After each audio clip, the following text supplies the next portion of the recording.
ಜನ್ಮಾದ್ಯಸ್ಯ ಯತೋನ್ವಯಾದಿತರತಶ್ಚಾರ್ಥೇಷ್ವಭಿಜ್ಞಸ್ವರಾಟ್ ತೇನೇ ಬ್ರಹ್ಮಹೃದಾಯ ಆದಿಕವಯೇ ಮುಹ್ಯಂತಿ M ಸೂರಯಃ ತೇಜೋ ವಾರಿಮೃದಾಂ ಯಥಾ ವಿನಿಮಯೋ ಯತ್ರ ಸರ್ಗೋ ಮೃಷಾ ಧಾಮ್ನಾ ಸ್ವೇನ ಸದಾ ನಿರಸ್ತಕುಹಕಂ ಸತ್ಯಂ ಪರಂ ಧೀಮಹಿ. ನಾರಾಯಣಂ ನಮಸ್ಕೃತ್ಯ ನರಂ ಚೈವ ನರೋತ್ತಮಂ ದೇವೀಂ ಸರಸ್ವತೀಂ ವ್ಯಾಸಂ ತತೋ ಜಯಮುದೀರಯೇ. ಗೋವರ್ಧನಧರಂ ವಂದೇ ಗೋಪಾಲಂ ಗೋಪರೂಪಿಣಂ ಗೋಕುಲೋತ್ಸವಮೀಶಾನಂ ಗೋವಿಂದಂ ಗೋಪಿಕಾಪ್ರಿಯಂ. ಶ್ರೀ ಗುರುಭ್ಯೋ ನಮಃ. ಹರಿ ಓಂ.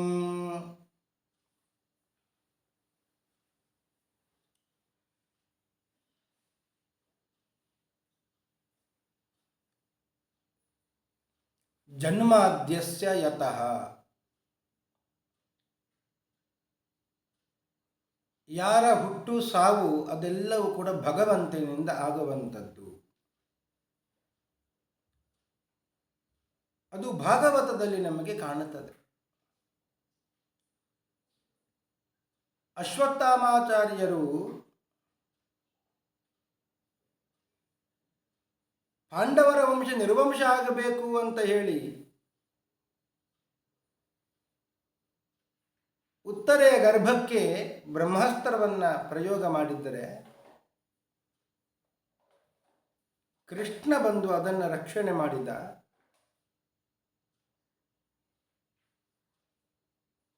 ಹುಟ್ಟಿದ ಮೇಲೆ ಸತ್ತಂತ ಮಗುವನ್ನು ಮತ್ತೆ ಪುನರುಜ್ಜೀವಯಾಮಾಸ, ಮತ್ತೆ ಬದುಕಿಸಿದ.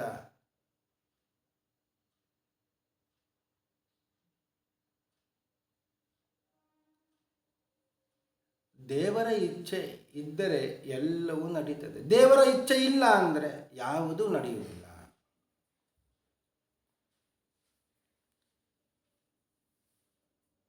ಹೀಗೆ ಪಾಂಡವರ ಸಂತತಿ ಒಂದು ಆಯಿತು. ಅವನಿಗೆ ಹೆಸರು ಇಟ್ಟರು. ಉತ್ತರೆಯ ಗರ್ಭದಿಂದ ಹೊರಗೆ ಬಂದ ಮಗುವಿಗೆ ನಾಮಕರಣ ಜಾತಕರ್ಮವನ್ನೆಲ್ಲ ಮಾಡಿದ್ರು. ಹೊಕ್ಕಳ ಬಳ್ಳಿಯನ್ನು ಕತ್ತರಿಸುವ ಮೊದಲು ಮೈಲಿಗೆ ಬರುವುದಿಲ್ಲ ಅಂತ ಇದೆ. ಮಗು ಹುಟ್ಟಿದ ಕೂಡಲೇ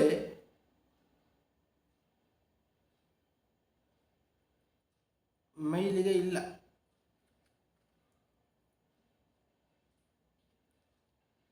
ಹೊಕ್ಕಳು ಬಳ್ಳಿಯನ್ನು ಕತ್ತರಿಸಿದ ಮೇಲೆ ಮೈಲಿಗೆ ಬಂತು ಅಂತ.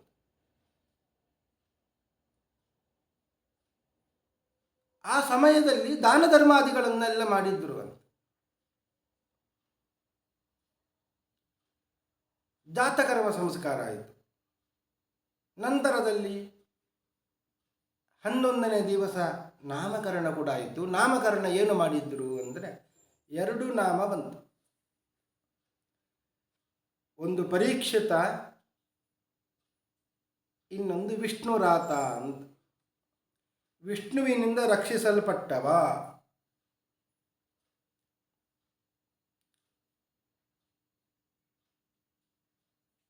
ವಿಷ್ಣುರಾತ ಅಂತ. ಇನ್ನು ಗರ್ಭದಲ್ಲಿ ಭಗವಂತ ಗದಾಧಾರಿಯಾಗಿ ತಿರುಗುತ್ತಾ ಇದ್ದ. ಅದನ್ನು ಮಗು ಸುತ್ತಲೂ ನೋಡುತ್ತಾ ಇತ್ತು. ಅದರಿಂದ ಹೊಟ್ಟೆಯಲ್ಲಿ ಇರುವಾಗಲೇ ಆ ಮಗುವಿಗೆ ಹೆಸರು ಬಂದು ಬಿಟ್ಟಿತ್ತು, ಪರೀಕ್ಷಿತ ಅಂತ. ಪರೀಕ್ಷತಕಃ ಅಂತ. ಸುತ್ತಲೂ ತಿರುಗಾಡುತ್ತಾ ಇರುವವ ಯಾರು ಅಂತ ಅದನ್ನು ನೋಡ್ತಾ ಇತ್ತು ಮಗು. ಅದರಿಂದ ಪರೀಕ್ಷಿತ್ ಅಂತ ಹೆಸರು ಬಂತು. ಮಗು ದೊಡ್ಡದಾದ ಮೇಲೆ ಅದಕ್ಕೆ ಬೇಕಾದಂತಹ ಶಿಕ್ಷಣವನ್ನೆಲ್ಲ ಕೊಟ್ಟು ಪಾಂಡವರು ಇನ್ನು ಸಾಕು, ನಮಗೆ ನಮ್ಮ ಕರ್ತವ್ಯ ಎಲ್ಲ ಮುಗಿತು, ಏನಿದ್ದರೂ ಕೂಡ ಇನ್ನು ಮಕ್ಕಳ ಜವಾಬ್ದಾರಿ, ಮಕ್ಕಳಿಗೆ ವಹಿಸೋಣ ಅಂತ ರಾಜ್ಯಭಾರವನ್ನೆಲ್ಲ ಬಿಟ್ಟು ಪರೀಕ್ಷಿತನನ್ನು ಸಿಂಹಾಸನದಲ್ಲಿ ಕೂಡಿಸಿ ಪಟ್ಟಾಭಿಷೇಕವನ್ನು ಮಾಡಿದ್ದರು. ತಾವು ಮಹಾಪ್ರಸ್ಥಾನವನ್ನು ಹೊಂದಿದ್ದರು.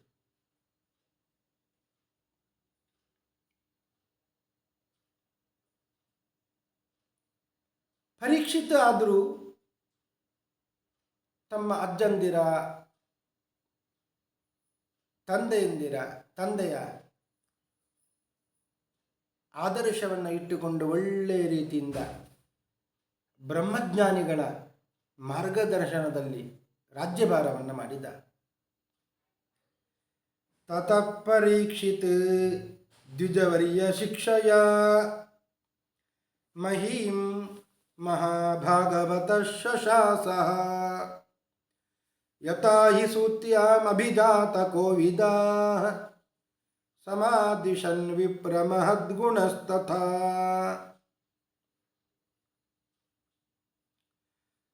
ಪರಮ ಭಾಗವತೋತ್ತಮನಾದಂತಹ ಪರೀಕ್ಷಿತ ರಾಜ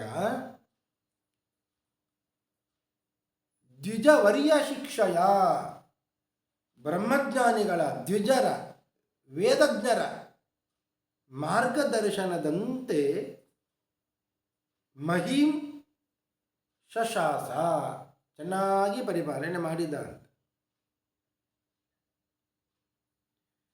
ಯಥಾಹಿ ಸೂತ್ಯಾಂ ಅಭಿಜಾತ ಕೋವಿದಾಹ, ಮಗು ಹುಟ್ಟಿದ ಕೂಡಲೇ ಅಲ್ಲಿಗೆ ಜ್ಯೋತಿಷ್ಯರು ಬಂದಿದ್ದರು ಅಂತ. ಈ ಪರೀಕ್ಷೆದು ಹುಟ್ಟಿದ ಕೂಡಲೇ ಜ್ಯೋತಿಷ್ಯರು ಬಂದಿದ್ದರು. ಆ ಮಗುವಿನ ಸಂಬಂಧವಾಗಿ ಜ್ಯೋತಿಷ್ಯರು ಕೆಲವೊಂದು ಲಕ್ಷಣವನ್ನೆಲ್ಲ ಹೇಳಿದ್ರು, ಇವ ಹೇಗೆ ಅಂತ. ಆ ಗುಣಗಳು ಎಲ್ಲವೂ ಕೂಡ ಜ್ಯೋತಿಷ್ಯರು ಹೇಳಿದ ಗುಣಗಳು ಎಲ್ಲ ಈಗ ಕಂಡು ಬಂತು ಅಂತ. ಇವನ ರಾಜ್ಯಾಡಳಿತದಲ್ಲಿ ಆ ಜ್ಯೋತಿಷ್ಯರು ಈ ಪರೀಕ್ಷಿತ ಹುಟ್ಟುವಾಗ ಏನೆಲ್ಲ ಗುಣಗಳನ್ನು ಹೇಳಿದ್ರು ಆ ಎಲ್ಲ ಗುಣಗಳು ಈಗ ಕಂಡು ಬಂದಿದೆ ಅಂತ. ಸಮಾದಿಶನ್ ವಿಪ್ರ ಮಹದ್ಗುಣಸ್ತತ,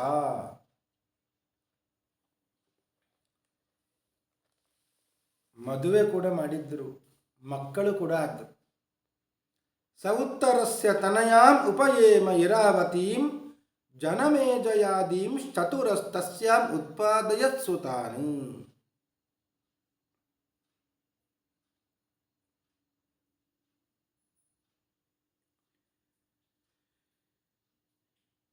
ಉತ್ತರಸ್ಯ ತನಯಾಂ,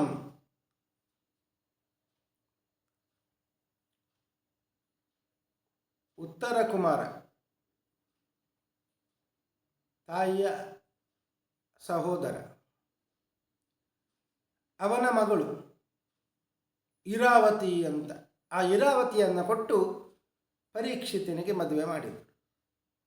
ಮದುವೆಗೆ ಸ್ವಲ್ಪ ದಿವಸದಲ್ಲೇ ಜನಮೇಜಯ ಅಂತ ಒಬ್ಬ ಹುಟ್ಟಿದ. ಅವನ ಒಟ್ಟಿಗೆ ಇನ್ನೂ 3 ಹುಟ್ಟಿದರು. ಒಟ್ಟು 4 ಮಂದಿ ಮಕ್ಕಳಾದರೂ ಅವನಿಗೆ. ಈ ರೀತಿಯಾಗಿ ಸಂಸಾರವನ್ನು ನಿಭಾಯಿಸಿಕೊಂಡು ರಾಜ್ಯವನ್ನು ಕೂಡ ಚೆನ್ನಾಗಿ ನಿಭಾಯಿಸಿಕೊಂಡು ಆಡಳಿತವನ್ನು ಮಾಡುವ ಸಂದರ್ಭದಲ್ಲಿ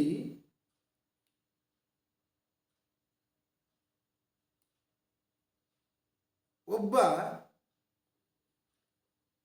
ಬಂದು ಹೇಳ್ತಾ ಇದ್ದಾನೆ ಸಭೆಯಲ್ಲಿ, ರಾಜ, ನಿನ್ನ ರಾಜ್ಯಕ್ಕೆ ಕಲಿಯ ಪ್ರವೇಶ ಆಗಿದೆ. ಯದಾ ಪರೀಕ್ಷಿತ್ ಕುರುಜಾಂಗಲೇ ವಸತ್ ಕಲಿಂ ಪ್ರವಿಷ್ಟಂ ನಿಜ ಚಕ್ರವರ್ತಿತೆ ನಿಶಮ್ಯ ವಾರ್ತಾಮತಿ ಅನತಿಪ್ರಿಯಂ ತತಃ ಶರಾಸನಂ ಸಂಯುಗ ಶೌಂಡಿರಾದದೆ.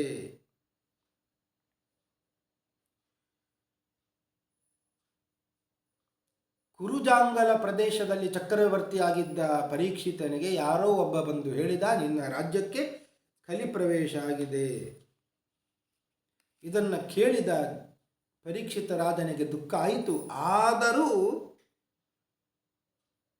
ಶರಾಸನಂ, ಬಿಲ್ಲು ಬಾಣಗಳನ್ನು ಇಟ್ಟುಕೊಂಡು ದಿಗ್ವಿಜಯ ಮಾಡ್ತೇನೆ ಅಂತ ಹೇಳಿ ಹೊರಟ.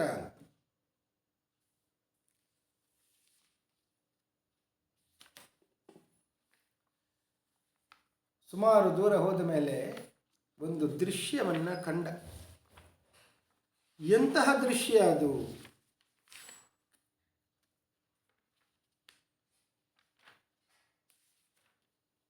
ಒಂದು ಎತ್ತು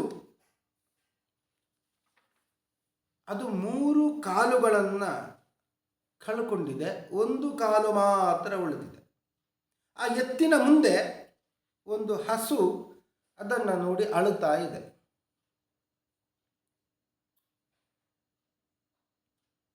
ಮೂರು ಕಾಲನ್ನು ಕಳ್ಕೊಂಡ ಎತ್ತು, ಅದಕ್ಕೆ ಒಂದು ಕಾಲು ಇತ್ತು, ಆ ಒಂದು ಕಾಲನ್ನು ಕೂಡ ಕಡಿಬೇಕು ಅಂತ ಒಬ್ಬ ಉದ್ಯುಕ್ತನಾಗಿದ್ದಾನೆ. ಕತ್ತಿಯನ್ನು, ಖಡ್ಗವನ್ನು ಎತ್ತಿಕೊಂಡಿದ್ದಾನೆ. ಆ ಒಂದು ಕಾಲನ್ನು ಕೂಡ ಕಡಿದು ಬಿಡುತ್ತೇನೆ ಅಂತ. ಪರೀಕ್ಷಿತರಾದ ನೋಡಿದ ಇದನ್ನು, ಗೊತ್ತಾಯಿತು ಇವನೇ ಕಲಿಪುರುಷ ಅಂತ ಗೊತ್ತಾಯಿತು. ಅಳುತ್ತಾ ಇರುವ ಎತ್ತು ಯಾವುದು, ಅಳುತ್ತಾ ಇರುವ ಗೋ ಯಾವುದು, ಹಸು ಯಾವುದು? ಅದು ಭೂತಾಯಿ. ಭೂಮಿಯೇ ಗೋರೂಪದಲ್ಲೇ ಇದ್ದು ಅಳುತ್ತಾ ಇದ್ದಾಳೆ. ಕೃಷ್ಣ ಹೊರಟು ಹೋದ, ಪಾಂಡವರೆಲ್ಲ ಹೊರಟು ಹೋದರು ಅಂತ ದುಃಖ. ಧರ್ಮ ನಾಶ ಆಗ್ತದೆ ಇನ್ನು ಅಂತ.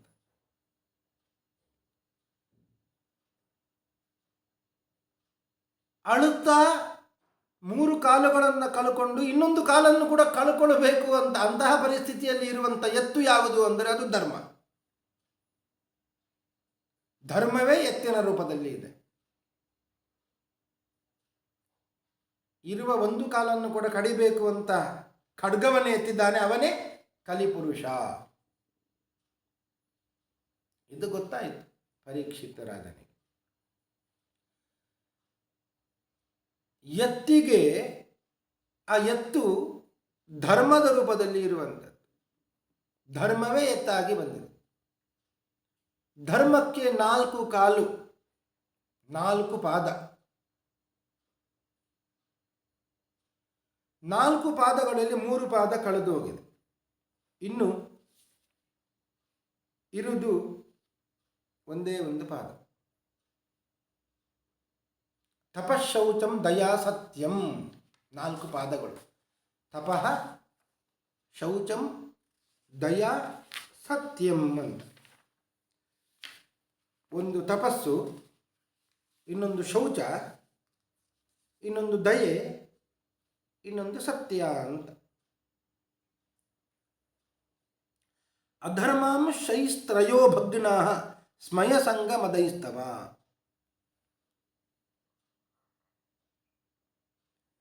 ಮೂರು ಪಾದಗಳು ಅದು ಹೋಗಿದೆ. ತಪಸ್ಸು, ಶೌಚ, ದಯೆ, ಈ 3 ಪಾದಗಳು ಹೋಗಿದ್ದು ಹೇಗೆ ಅಂದರೆ,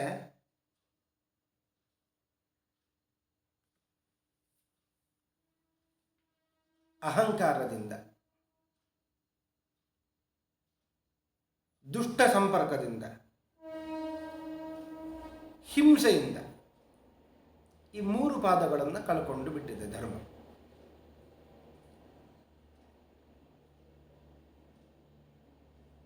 ತಪಸ್ಸು ಎಂಬ ಪಾದ ಅದು ನಾಶ ಆಗುವಂಥದ್ದು ಹೇಗೆ ಅಂದರೆ ಅಹಂಕಾರದಿಂದ. ಯಯಾತಿ ಅಂತ ಒಬ್ಬ ರಾಜ ಇದ್ದ. ಆ ರಾಜ ಬೇಕಾದಷ್ಟು ಧರ್ಮಕರ್ಮ ಯಜ್ಞಯಾಗಾದಿಗಳನ್ನು ಮಾಡಿ ಸ್ವರ್ಗಕ್ಕೆ ಹೋದ. ಸ್ವರ್ಗದಲ್ಲಿ ಇವನನ್ನು ಪರೀಕ್ಷೆ ಮಾಡಬೇಕು ಅಂತ ದೇವತೆಗಳು ಪ್ರಶ್ನೆ ಮಾಡಿದ್ದರು. ಭೂಲೋಕದಲ್ಲಿ ಅತಿ ಹೆಚ್ಚು ತಪಸ್ಸು ಮಾಡಿದವರು ಯಾರಿದ್ದಾರೆ? ಈ ಯಯಾತಿ ಹೇಳಬೇಕು, ಉತ್ತರ ಹೇಳಬೇಕು. ಏನು ಹೇಳಿದ? ನನ್ನಷ್ಟು ತಪಸ್ಸು ಮಾಡಿದವರು ಯಾರಿದ್ದಾರೆ ಅಂತ ಹೇಳಿ. ನನ್ನಷ್ಟು ತಪಸ್ಸು ಮಾಡಿದವರು ಯಾರೂ ಇಲ್ಲ, ನಾನೇ ಹೆಚ್ಚು ತಪಸ್ಸು ಮಾಡಿದವ ಅಂತ ಅಹಂಕಾರ ಬಂತು ಅವನಿಗೆ. ಕೊಚ್ಚಿಕೊಂಡ, ದೊಪ್ಪನೆ ಕೆಳಗೆ ಬಿದ್ದ. ಅವನ ಪುಣ್ಯ ತಪಸ್ಸು, ಎಷ್ಟು ಕಾಲದವರೆಗೆ ತಪಸ್ಸು ಮಾಡಿದ್ದ ಆ ತಪಸ್ಸೆಲ್ಲ ನಾಶ ಆಯಿತು. ಅಹಂಕಾರದಿಂದ ತಪಸ್ಸು ಹೋಗಿಬಿಡ್ತದೆ, ನಾಶ ಆಗ್ತದೆ. ತಪಃ ಶೌಚಂ, ಶೌಚ.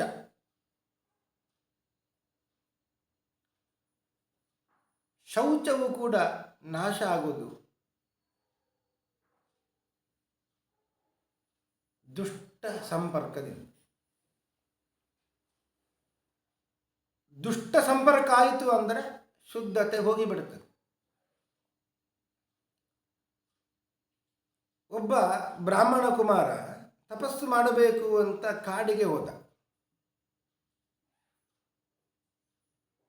ಕಾಡಿಗೆ ಹೋದಾಗ ಇಂದ್ರ ಇವನನ್ನು ಪರೀಕ್ಷೆ ಮಾಡಬೇಕು ಅಂತ ಒಂದು ಕತ್ತಿಯನ್ನು ತಂದುಕೊಟ್ಟ. ಕತ್ತಿ, ಇದನ್ನು ಇಟ್ಟುಕೋ, ಸ್ವಲ್ಪ ಸಮಯದಲ್ಲಿ ಬರ್ತೇನೆ ಅಂತ ವೇಷವನ್ನು ಮಾಡಿಕೊಂಡು ಬಂದವ ಇಂದ್ರ. ಹೇಳಿದ, ಈ ಕತ್ತಿ ನಿನ್ನಲ್ಲಿ ಇರಲಿ, ನಾನು ಬಂದ ಮೇಲೆ ತೆಗೆದುಕೊಳ್ಳುತ್ತೇನೆ. ಒಂದು ಮಾತು ಹೇಳುತ್ತೇನೆ, ಈ ಕತ್ತಿ ಈಗ ಹೇಗೆ ಹರಿತವಾಗಿದೆಯೋ ಹಾಗೆಯೇ ನಾನು ಮತ್ತೆ ಬಂದು ವಾಪಸ್ಸು ಪಡೆದುಕೊಳ್ಳುವಾಗಲೂ ಹಾಗೆ ಇರಬೇಕು. ಅದೇನು ಮಹಾ ಅಂತ ಈ ತಪಸ್ವಿ ಒಪ್ಪಿಕೊಂಡು, ಬ್ರಾಹ್ಮಣ ಕುಮಾರ ಒಪ್ಪಿಕೊಂಡು. ಸ್ವಲ್ಪ ದಿನ ಆಯಿತು, ಕತ್ತಿ ಹರಿತ ಇರಬೇಕು ಅಂತ ಅದನ್ನು ಹರಿತವನ್ನಾಗಿ ಮಾಡುತ್ತಾ ಇದ್ದ ದಿವಸ. ಕತ್ತಿ ಯಾವಾಗಲೂ ಹಾಗೆ ಇದ್ದರೆ ಅದು ತೀಕ್ಷ್ಣತೆಯನ್ನು ಕಳೆದುಕೊಳ್ಳುತ್ತದೆ. ಆದ್ದರಿಂದ ಯಾವಾಗಲೂ ಹರಿತ ಮಾಡ್ತಾ ಇದ್ದ. ಅದು ತೀಕ್ಷ್ಣತೆ ಇದೆಯೋ ಇಲ್ಲವೋ ಅಂತ ಪ್ರಯೋಗ ಮಾಡಿ ನೋಡಬೇಕು ಅಂತ ಗಿಡ ಬಳ್ಳಿಗಳನ್ನು ಕತ್ತರಿಸ್ತಾ ಬಂದ. ಸ್ವಲ್ಪ ದಿವಸ ಆದಮೇಲೆ ಆ ಕತ್ತಿಯಿಂದ ಗಿಡ ಬಳ್ಳಿಗಳನ್ನು ಕತ್ತರಿಸ್ತಾ ಇದ್ದವ ಸಣ್ಣ ಸಣ್ಣ ಪ್ರಾಣಿಗಳನ್ನು ಕತ್ತರಿಸಲು ಶುರು ಮಾಡಿದ. ಆಮೇಲೆ ದೊಡ್ಡ ದೊಡ್ಡ ಪ್ರಾಣಿಗಳನ್ನು ಕತ್ತರಿಸಲಿಕ್ಕೆ ಪ್ರಾರಂಭ ಮಾಡಿದ. ತಪಸ್ಸು ಮಾಡಬೇಕು ಅಂತ ಬಂದವ ತಪಸ್ವಿ ಬ್ರಾಹ್ಮಣ ಕುಮಾರ ಈ ದುಷ್ಟ ವಸ್ತುವಿನ ಸಂಪರ್ಕದಿಂದ ಯಾರಿಗೂ ಬೇಡವಾದಂತಹ ಬೇಡನಾಗಿ ಬಿಟ್ಟ. ದೊಡ್ಡ ವ್ಯಾಧನಾದ. ಆದ್ದರಿಂದಲೇ ದುಷ್ಟ ಸಂಪರ್ಕದಿಂದ ಶೌಚ ನಾಶವಾಗ್ತದೆ. ತಪಶೌಚಂ, ದಯಾ, ಮೂರನೆಯ ಪಾದ ದಯೆ. ಹಿಂಸೆಯಿಂದ ನಾಶ ಆಗ್ತದೆ. ಹಿಂಸೆ ಮಾಡಿದರೆ ದಯೆ ಹೋಯಿತು ಅಂತ ಲೆಕ್ಕ. ರಾವಣ, ಕುಂಭಕರ್ಣ ಮೊದಲಾದವರೆಲ್ಲ ಹಿಂಸೆಯಿಂದನೇ ದಯೆಯನ್ನು ನಾಶ ಮಾಡಿದವರು. ಇನ್ನು ಉಳಿದದ್ದು ಯಾವುದು ಅಂದರೆ ಅದು ಸತ್ಯ ಎಂಬ ಪಾದ. ಧರ್ಮದ 4 ಪಾದಗಳಲ್ಲಿ ಒಂದು ಪಾದ ಅದು ಸತ್ಯ. ಅದು ಕೂಡ ನಾಶವಾಗಲಿಕ್ಕೆ ಪ್ರಾರಂಭ ಆಗ್ತಾ ಇದೆ. ಸತ್ಯ ನಾಶ ಆಗುವುದು ಹೇಗೆ? ಸುಳ್ಳಿನಿಂದ. ಅಸತ್ಯದಿಂದ ಸತ್ಯ ನಾಶ ಆಗ್ತದೆ. ಅದು ಒಂದು ಕಾಲು ಮಾತ್ರ ಉಳಿದಿದೆ, ಸ್ವಲ್ಪ ಆದರೂ ಸತ್ಯ ಉಳಿದಿದೆ ಅಂತ. ಆ ಧರ್ಮದ ಒಂದು ಕಾಲು ಉಳಿದ ಒಂದು ಕಾಲನ್ನು ಕೂಡ ಕಡಿಬೇಕು ಅಂತ ಬಂದವ ಕಲಿಪುರುಷ ಅವನನ್ನು ಕೊಲ್ಲುತ್ತೇನೆ ಅಂತ ಪರೀಕ್ಷಿತ ತನ್ನ ಖಡ್ಗವನ್ನು ಎತ್ತಿದ. ಖಡ್ಗವನ್ನು ಎತ್ತಿದ್ದೇ ತಡ ಈ ಕಲಿಪುರುಷ ಪರೀಕ್ಷಿತ ರಾಜನ ಕಾಲಿಗೆ ಬಿದ್ದ. ರಾಜ, ನನ್ನನ್ನು ಕಾಪಾಡು. ರಾಜನಾದವ ಎಲ್ಲರನ್ನು ಕಾಪಾಡತಕ್ಕವ ಅಂತ. ನಿನ್ನ ರಾಜ್ಯದಲ್ಲಿ ನಾನು ಕೂಡ ಸೇರಿದ್ದೇನೆ, ನನ್ನನ್ನು ಕಾಪಾಡಬೇಕು, ನೀನು ಕೊಲ್ಲುವುದಲ್ಲ. ಪರಿಪರಿಯಾಗಿ ಬೇಡಿಕೊಂಡ. ಅದು ದೈವೇಚ್ಛೆ. ಕಲಿಯನ್ನು ಕೊಂದು ಬಿಟ್ಟರೆ ಕಲಿಯುಗ ನಡೆಯುವುದು ಹೇಗೆ? ಕಲಿಯೇ ಇಲ್ಲ ಅಂತ ಆದರೆ ಕಲಿಯುಗ ನಡೀತದ? ಕಲಿಯನ್ನು ಕೊಂದಿಲ್ಲ, ನಿಗ್ರಹ ಮಾಡಿದ. ಕಲಿಯನ್ನು ಕೊಲ್ಲದೆ ನಿಗ್ರಹ ಮಾಡಿದ. ಕಲಿ ಕೇಳುತ್ತಾನೆ, ನನಗೆ ಆಶ್ರಯಿಸಲಿಕ್ಕೆ ಏನಾದರೂ ಸ್ಥಾನ ಕೊಡಬೇಕು, ನಾನು ಅಲ್ಲಿ ಹೋಗಿ ಇರುತ್ತೇನೆ, ನಿನ್ನ ರಾಜ್ಯದಲ್ಲಿ ನನಗೂ ಸ್ವಲ್ಪ ಜಾಗ ಬೇಕು. ಅಭ್ಯರ್ಥಿತಸ್ತದಾ ತಸ್ಮೈ ಸ್ಥಾನಾನಿ ಕಲಯೇ ದದೌ. 4 ಸ್ಥಾನ ಕೊಟ್ಟ ಅಂತೆ ಪರೀಕ್ಷಿತ ರಾಜ. ದ್ಯೂತಂ ಪಾನಂ ಸ್ತ್ರಿಯಸೂನ ಯತ್ರ ಧರ್ಮಶ್ಚತುರ್ವಿಧ. ಅಷ್ಟೆಲ್ಲ ಬೇಡಿಕೊಂಡಾಗ 4 ಸ್ಥಾನವನ್ನು ಕಲಿಗೆ ಪರೀಕ್ಷಿತ ರಾಜ ಕೊಟ್ಟ. ದ್ಯೂತಂ ಪಾನಂ ಸ್ತ್ರೀಯ ಸೂನ ಅಂತ. ದ್ಯೂತಂ ಪಾನಂ ಸ್ತ್ರೀಯ ಸೂನ, ಈ 4 ಜಾಗದಲ್ಲಿ ಕಲಿ ಇರುತ್ತಾನೆ ಅಂತ. ದ್ಯೂತ ಅಂದರೆ ಪಗಡೆ, ಅರ್ಥಾತ್ ಜೂಜಾಡುವಂಥ, ಅಲ್ಲಿ ಕಲಿಯ ಸ್ಥಾನ, ಜೂಜಾಡಲಿಕ್ಕೆ ಹೋಗಬಾರ್ದು. ಪಾನಂ ಮದ್ಯಪಾನ ಮಾಡುವಂಥದ್ದು, ಅಲ್ಲಿ ಕಲಿ ಇರುತ್ತಾನೆ ಅಂತ, ಅದನ್ನು ಪಾನ ಮಾಡಬಾರದು. ಸ್ತ್ರೀಯರಲ್ಲಿ ಕಲಿ ಇದ್ದಾನೆ ಅಂತ. ಸ್ತ್ರೀಯರಲ್ಲಿ ಕಲಿ ಇದ್ದಾನೆ ಅಂದರೆ ಒಳ್ಳೆಯ ಸ್ತ್ರೀಯರಲ್ಲಿ ಅಲ್ಲ, ವೇಶ್ಯ ಸ್ತ್ರೀಯರಲ್ಲಿ ಕಲಿ ಇದ್ದಾನೆ. ಅವರ ಸಹವಾಸ ಮಾಡಬಾರದು. ಅಥವಾ ಮದುವೆ ಆದವನಿಗೆ ತನ್ನ ಸ್ತ್ರೀ, ತನ್ನ ಹೆಂಡತಿ ಬಿಟ್ಟು ಪರಸ್ತ್ರೀಯರು, ಅವರು ಕಲಿ, ಅವರನ್ನು ನೋಡಲಿಕ್ಕೆ ಹೋಗಬಾರದು, ಅವರಲ್ಲಿ ಮನಸ್ಸನ್ನು ಮಾಡಬಾರದು, ಅಲ್ಲಿ ಕಲಿ ಪ್ರವೇಶ ಆಗ್ತದೆ. ಹೀಗೆ ಸ್ತ್ರೀಯರಲ್ಲಿ ಸ್ಥಾನ ಕೊಟ್ಟ. ದ್ಯೂತಂ ಪಾನಂ ಸ್ತ್ರೀಯ ಸೂನ ಎತ್ತರ ಧರ್ಮಶ್ಚತುರ್ವಿಧ. ಸೂನ ಅಂದರೆ ಹಿಂಸೆ, ಎಲ್ಲಿ ಹಿಂಸೆ ನಡೀತದೋ ಅಲ್ಲಿ ಕಲಿ ಇದ್ದಾನೆ ಅಂತ ಅರ್ಥ. ಹಿಂಸೆಗೆ ಅವಕಾಶ ಕೊಡಬಾರದು. ಈ ಅಧರ್ಮದ ಸ್ಥಾನಗಳು 4 ಕೂಡ, ಅದನ್ನು ಕಲಿಗೆ ಕೊಟ್ಟಾಗ ಕಲಿ ಹೇಳ್ತಾನೆ, ಇಷ್ಟು ಸ್ಥಾನ ಕೊಟ್ಟಿದ್ದಿ, ನನಗೆ ಸಾಕಾಗುವುದಿಲ್ಲ, ಇನ್ನೂ ಬೇಕು ಅಂತ ಹೇಳಿ. ಪುನಶ್ಚಯಾಚಮಾನಾಯ ಜಾತ ರೂಪಂ ಅದಾತ್ ಪ್ರಭು. ಮತ್ತೆ ಮತ್ತೆ ಬೇಡಿಕೊಂಡಾಗ ಪರೀಕ್ಷಿತರಾದ ಇನ್ನೊಂದು ಸ್ಥಾನ ಕೊಟ್ಟ, ಬಂಗಾರದ ಸ್ಥಾನ ಕೊಟ್ಟ. ಬಂಗಾರದಲ್ಲಿ ಇರು ಅಂತ. ಏನು ಅರ್ಥ ಬಂಗಾರದಲ್ಲಿ ಇರು ಅಂದರೆ? ಸುವರ್ಣವನ್ನು ಯಾರು ಧಾರಣೆ ಮಾಡುವಾಗ ಇಲ್ಲ, ಕಲಿ ಇದ್ದಾನೆ, ಇಲ್ಲ, ಹಾಗಲ್ಲ ಅರ್ಥ. ಎಷ್ಟು ಬೇಕು ಅಷ್ಟು ಬಂಗಾರವನ್ನು ಇಟ್ಟುಕೊಳ್ಳಬಹುದು. ಅಗತ್ಯಕ್ಕಿಂತ ಹೆಚ್ಚು ಇಟ್ಟುಕೊಂಡ್ರೆ ಅಲ್ಲಿ ಕಲೆ ಪ್ರವೇಶ ಆಯಿತು ಅಂತ ಅರ್ಥ. ಕುತ್ತಿಗೆಗೆ ಒಂದು ಸರ ಮಾಡಿಕೊಂಡೆ, ಸರಿ ಇರಲಿ, ಸೊಂಟಕ್ಕೂ ಒಂದು ಸರ ಮಾಡಿಕೊಳ್ಳುತ್ತೇನೆ, ಕಾಲಿಗೂ ಒಂದು ಹಾಕೊಳ್ಳುತ್ತೇನೆ ಅಂದರೆ ಅಲ್ಲಿ ಕಲಿ ಬರ್ತಾನೆ, ಅದು ಕಲಿಯ ಸ್ಥಾನ. ಅಥೈತಾನಿ ನ ಸೇವೇತ ಬುಭೂಷು ಪುರುಷ ಕ್ವಚಿತ್. ಈ 4 ಸೇವನೆ ಮಾಡಲೇಬಾರದು. ಬಂಗಾರವನ್ನು ಸ್ವಲ್ಪ ಸೇವನೆ ಮಾಡಬಹುದು.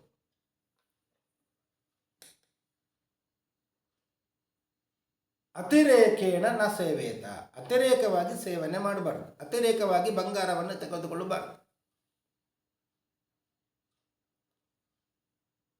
ಈ 4 ಸರ್ವಥಾ ನ ಸೇವೇತ ಅಂತ, ಈ 4 ಸೇವನೆ ಮಾಡಲೇಬಾರದು. ದ್ಯೂತಂ ಪಾನಂ ಸ್ತ್ರೀಯ ಸೂನ ಎತ್ತರ ಧರ್ಮಶ್ಚತುರ್ವಿಧ, ಈ 4 ಸರ್ವಥಾ ಸೇವನೆ ಮಾಡಬಾರದು. ಬಂಗಾರವನ್ನು ಅತಿರೇಕೇಣ ಸೇವನೆ ಮಾಡಬಾರದು. ಈ ರೀತಿಯಾಗಿ ಕಲಿಯನ್ನು ಕೊಲ್ಲದೆ ಕಲಿಯನ್ನು ನಿಗ್ರಹ ಮಾಡಿದ ಅವನಿಗೆ ಒಂದು 5 ಸ್ಥಾನವನ್ನು ಕೂಡ ಕೊಟ್ಟಿದ್ದಾನೆ.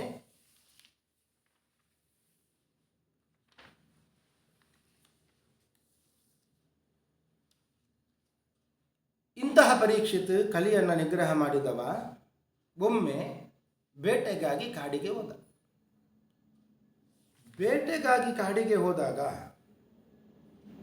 ಅವನಿಗೆ ಸ್ವಲ್ಪ ಆಯಾಸ ಆಯಿತು, ಕ್ಷುತುತೃಷ ಅಂತ, ಹಸಿವು ನೀರಡಿಕೆ ಆಯಿತು. ಏಕದ ಧನುರುದ್ಯಮ್ಯ ವಿಚರನ್ ಮೃಗಯಾನ್ ವನೆ ಮೃಗಾನ್ ಅನುಗತಃ ಶ್ರಾಂತಃ ಕ್ಷುದಿತಸ್ತ್ರಿಷಿತೋ ಭೃಶಂ. ಧನುರ್ಧಾರಿಯಾಗಿ ಕಾಡಿಗೆ ಬೇಟೆಗಾಗಿ ಹೋದಾಗ ಅಲ್ಲಿ ಸ್ವಲ್ಪ ಆಯಾಸ ಆಯಿತು, ಬಾಯಾರಿಕೆ ಆಯಿತು, ನೀರನ್ನು ಹುಡುಕಿಕೊಂಡು ಹೋದ. ಜಲಾಶಯಂ ಅಚಕ್ಷಾಣ ಪ್ರವಿವೇಶ ತಮಾಶ್ರಮಂ. ಜಲಾಶಯ ಯಾವುದನ್ನು ಹುಡುಕಿದ್ರು ಕಾಣಲಿಲ್ಲ. ಒಂದು ಆಶ್ರಮಕ್ಕೆ ಪ್ರವೇಶ ಮಾಡಿದ. ದದರ್ಶ ಮುನಿಮಾಸೀನಂ ಶಾಂತಂ ಬೀಲಿತಲೋಚನಂ. ಒಬ್ಬ ಮುನಿಯನ್ನು ಕಂಡ ಅಂತೆ. ಒಂದು ಆಶ್ರಮ ನೋಡಿದ, ಆಶ್ರಮದ ಒಳಗೆ ಪ್ರವೇಶ ಮಾಡಿದ, ಅಲ್ಲಿ ಮುನಿಯನ್ನು ಕಂಡ. ಆ ಮುನಿ ಏನು ಮಾಡ್ತಾ ಇದ್ದರು? ಮೀಲಿತಲೋಚನಂ, ಕಣ್ಣು ಮುಚ್ಚಿಕೊಂಡು ಧ್ಯಾನ ಮಾಡುತ್ತಾ ಇದ್ದರು. ಅಂತಹ ಮುನಿಗಳನ್ನು ನೋಡಿದ ಚಕ್ರವರ್ತಿ ಸಾರ್ವಭೌಮ ಪರೀಕ್ಷಿತ ರಾಜ ಅಂತ, ಸಾಮಾನ್ಯ ಅಲ್ಲ. ಅದನ್ನು ಸ್ವಲ್ಪ ಅತಿಯಾಗಿ ತಿಳ್ಕೊಂಡು ಬಿಟ್ಟಿದ್ದ. ಚಕ್ರವರ್ತಿಯಾದ ನಾನು ಇಲ್ಲಿಗೆ ಬಂದಿದ್ದೇನೆ ನೀರಿಗಾಗಿ, ಈ ಮುನಿ ಕಣ್ಣು ಮುಚ್ಚಿ ಧ್ಯಾನವನ್ನು ಮಾಡುತ್ತಾ ಇದ್ದಾನೆ ಅಲ್ಲ.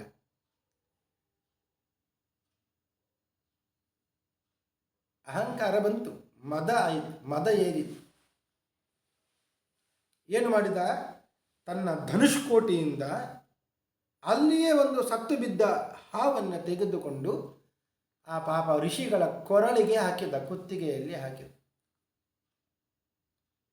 ಆಶ್ರಮದ ಪಕ್ಕದಲ್ಲಿಯೇ ನೀರಿತ್ತು, ಕುಡಿಬೋದಿತ್ತು. ಆದರೆ ಹಾಗೆ ಮಾಡಿಲ್ಲ. ಋಷಿಯ ಮೇಲೆ ಸಿಟ್ಟು ಬಂತು, ಅಹಂಕಾರ ಮದ ಏರಿತು. ಸತ್ತ ಹಾವನ್ನು ಎತ್ತಿ ಋಷಿಗಳ ಕೊರಳಿಗೆ ಹಾಕಿದ. ಸತು ಬ್ರಹ್ಮ ಋಷೇ ಅಂಸೆ ಗತಾಸುಂ ಉರಗಂ ಋಷ. ಸತ್ತ ಹಾವು ಗತಾಸುಂ ಉರಗಂ ಋಷ ವಿನಿರ್ಗಚ್ಚನ್ ಧನುಷ್ಕೋಟಿಯ ನಿಧಾಯ ಪುರಮಾಗಮತ್. ಇಷ್ಟು ಮಾಡಿದ, ಹೊರಟು ಹೋದ.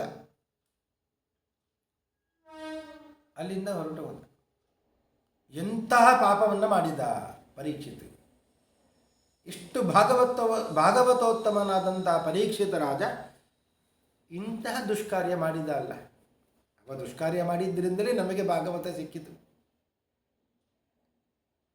ಅಂತೂ ಈ ದುಷ್ಕಾರ್ಯವನ್ನು, ಪಾಪ ಸಂಘಟನೆ ಆಯಿತು ಅವನಿಂದ. ಸಾಮಾನ್ಯ ಪಾಪ ಅಲ್ಲ. ಒಬ್ಬ ಬ್ರಹ್ಮಜ್ಞಾನಿಯ ಹೊಕ್ಕಳು ನಾಭಿಯ ಕೆಳಗಡೆ ಪಿತೃಗಳ ಸ್ಥಾನ, ನಾಭಿಯ ಮೇಲ್ಭಾಗದಲ್ಲಿ ದೇವತೆಗಳ ಸ್ಥಾನ ಅಂತ ಲೆಕ್ಕ. ನಾಭೇರೂರ್ಧ್ವಂತು ದೇವತಾ ನಾಭೇರಧಸ್ತಾತ್ ಪಿತರಃ.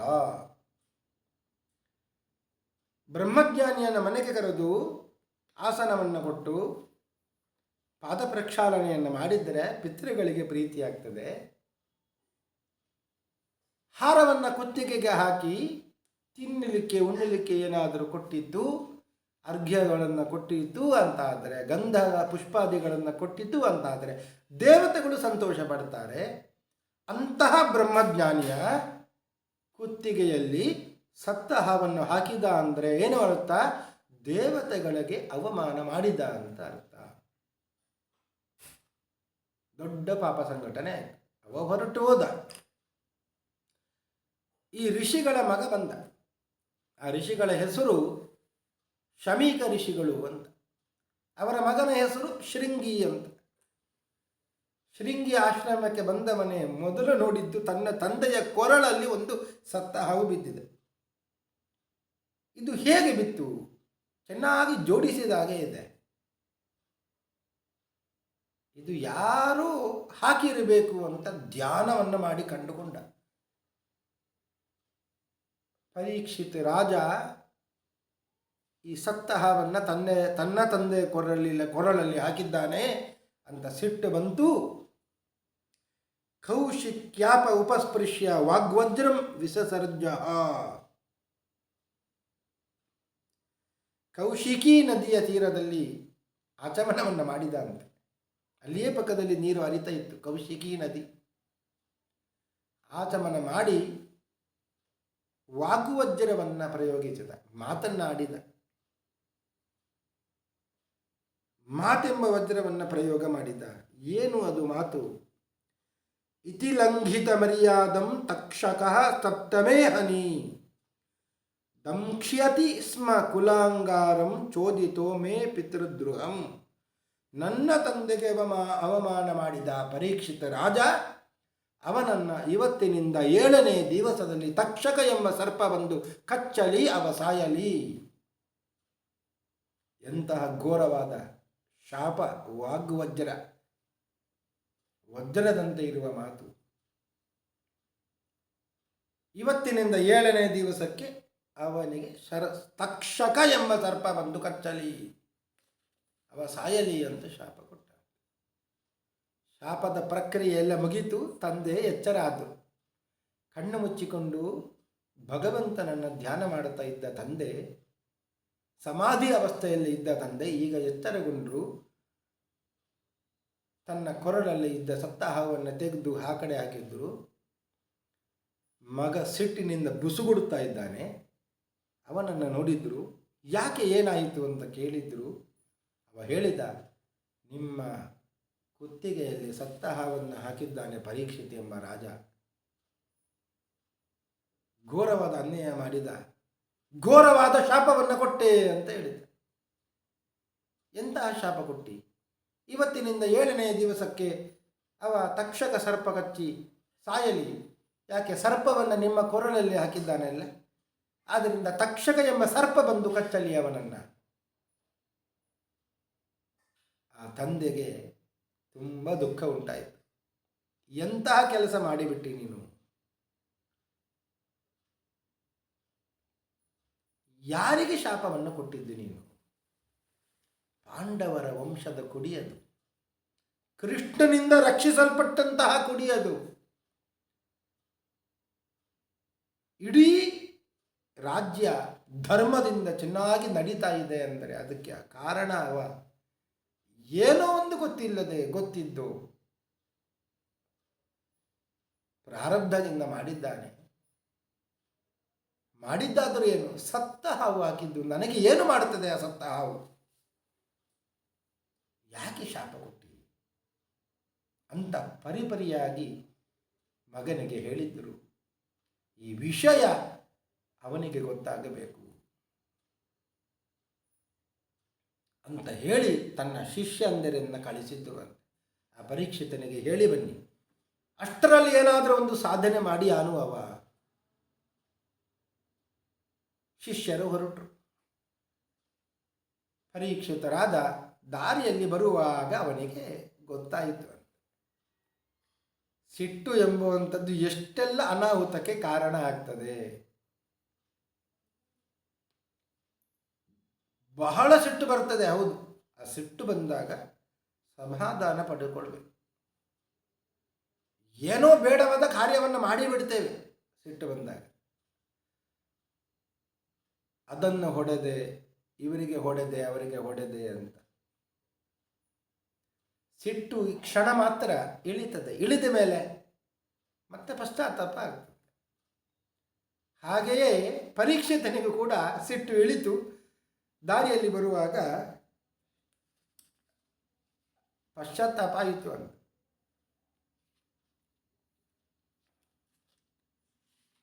ಎಂತಹ ಅನ್ಯಾಯ ಮಾಡಿಬಿಟ್ಟೆ ನಾನು. ಮಹೀಪತಿಸ್ತ್ವಥ ತತ್ಕರ್ಮಗರ್ಹ್ಯಂ ವಿಚಿಂತಯನ್ನಾತ್ಮಕೃತಂ ಸುದುರ್ಮನ ಅಹೋ ಮಯಾ ನೀಚಮನಾರ್ಯವತ್ ಕೃತಂ ನಿರಾಗಸಿ ಬ್ರಹ್ಮಣಿ ಗೂಢತೇಜಸಿ.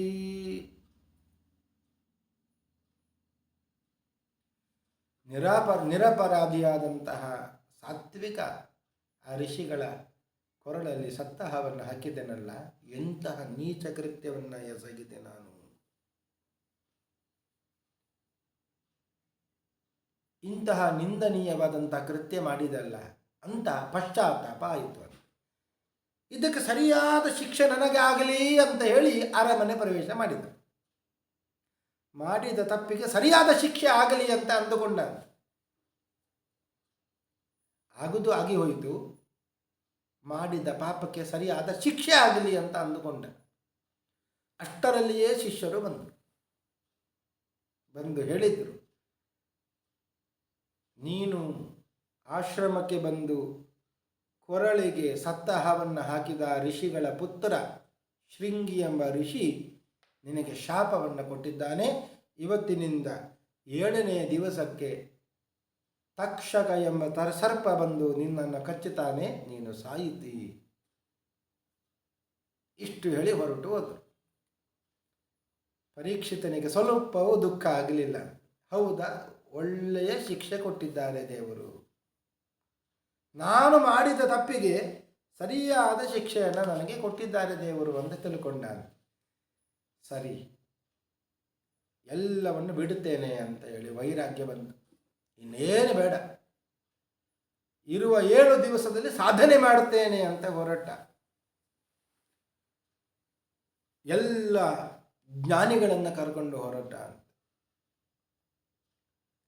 ತಮ್ಮೋಪಯಾತಂ ಪ್ರತಿಯಂತ ವಿಪ್ರಾಹ ಗಂಗಾ ಚ ದೇವಿ ಧೃತಚಿತ್ತಮೀಶೇ ದ್ವಿಜೋಪಸೃಷ್ಟ ಕುಹಕಸ್ತಕ್ಷಕೋ ವಾ ದಶತ್ವಲಂ ಗಾಯತ ವಿಷ್ಣುಗಾತಾ. ಎಲ್ಲ ಜ್ಞಾನಿಗಳನ್ನು ಕರ್ಕೊಂಡು ಗಂಗಾ ನದಿಯ ತೀರಕ್ಕೆ ಬಂದು ಒಂದೇ ಕಂಬದಿಂದ ಒಂದು ಮನೆಯನ್ನು ನಿರ್ಮಾಣ ಮಾಡಿ ಆ ಮನೆಯಲ್ಲಿ ಕೂತ್ಕೊಂಡ. ಎಲ್ಲ ಜ್ಞಾನಿಗಳಿಗೆ ಹೇಳಿದ, ನೀವೆಲ್ಲ ಗಾಯತ ವಿಷ್ಣುಗಾತಾ, ಕೀರ್ತನೆಯನ್ನು ಮಾಡಿ, ವಿಷ್ಣು ಸ್ಮರಣೆಯನ್ನು ಮಾಡಿ. ವಿಷ್ಣು ಸ್ಮರಣೆಯಿಂದ ಮುಕ್ತಿ ಪ್ರಾಪ್ತಿಯಾಗ್ತದೆ. ಇಷ್ಟು ಹೇಳಿದ ಕೂಡಲೇ ಅಲ್ಲಿಗೆ ಒಬ್ಬರು ಬಂದರು ಅಂತೆ. ವೇದವ್ಯಾಸರೇ ಕಳಿಸಿದ್ದು. ವೇದವ್ಯಾಸರಿಂದ ಪ್ರೇರೇಪಿತರಾದಂತಹ ಶುಕಾಚಾರ್ಯರು ಬಂದರು ಅಂತೆ. ಹೇಗೆ ಬಂದರು? ತತ್ರೋಪಜಗ್ಮುರು ಭುವನಂ ಪುನಾನ. ವೈರಾಗ್ಯಶಾಲಿಗಾಗಿ ಬಂದರು. ತತ್ರ ಭವದ್ ಭಗವಾನ್ ವ್ಯಾಸಪುತ್ರೋ ಯದೃಚ್ಛಯಾಗ ಅಟಮಾನನಪೇಕ್ಷಃ ಅಲಕ್ಷ್ಯಲಿಂಗೋ ನಿಜಲಾಭ ತುಷ್ಟೋ ವೃತಶ್ಚ ಬಾಲೈರವಧೂತವೇಷಃ.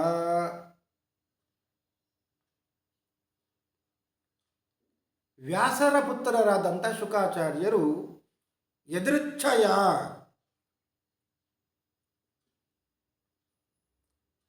ಯಾರು ಹೇಳಿ ಬಂದಿದ್ದಲ್ಲ, ಗಾಂ ಅಟಮಾನ ಅನಪೇಕ್ಷ. ಯದೃಚ್ಛಯ ಗಾಂ ಅಟಮಾನೋನಪೇಕ್ಷ. ಭೂಮಿಯಲ್ಲಿ ತಿರುಗುತ್ತಾ ಇದ್ರು, ಏನೂ ಇಚ್ಛೆ ಇಲ್ಲ, ಅಲ್ಲಿಗೆ ಹೋಗಬೇಕು ಇಲ್ಲಿ ಹೋಗಬೇಕು ಅಂತ ಏನಿಲ್ಲ. ಅಷ್ಟು ವೈರಾಗ್ಯಶಾಲಿಗಳು.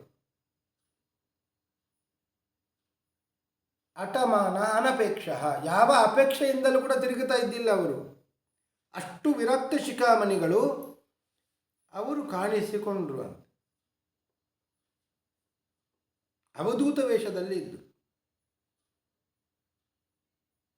ಅಂಥವರು ಬಂದಾಗ ಶುಕಾಚಾರ್ಯರನ್ನು ನೋಡಿ ಪರೀಕ್ಷಿತರಾಜನಿಗೆ ಸಂತೋಷ ಆಯಿತು. ಅವರನ್ನು ಕರೆದ, ನಮಸ್ಕರಿಸಿದ, ಆಸನವನ್ನು ಕೊಟ್ಟ. ಎಲ್ಲ ಕಥೆಯನ್ನು ಹೇಳಿದ, ತನ್ನ ಕಥೆಯನ್ನೇ ಹೇಳಿದ. 7 ದಿವಸ ಇದೆ, 7 ದಿವಸದಲ್ಲಿ ನಾನು ಏನು ಮಾಡಬೇಕು ಅದನ್ನು ನೀವು ಹೇಳಬೇಕು ದಯವಿಟ್ಟು ಅಂತ ಕೇಳಿಕೊಂಡ ಎಂಬಲ್ಲಿಗೆ ಇವತ್ತಿನ ಉಪನ್ಯಾಸವನ್ನು ಮುಗಿಸ್ತಾ ಇದ್ದೇನೆ. ಶ್ರೀ ಕೃಷ್ಣಾರ್ಪಣಮಸ್ತು. ಹರಯೇ ನಮಃ.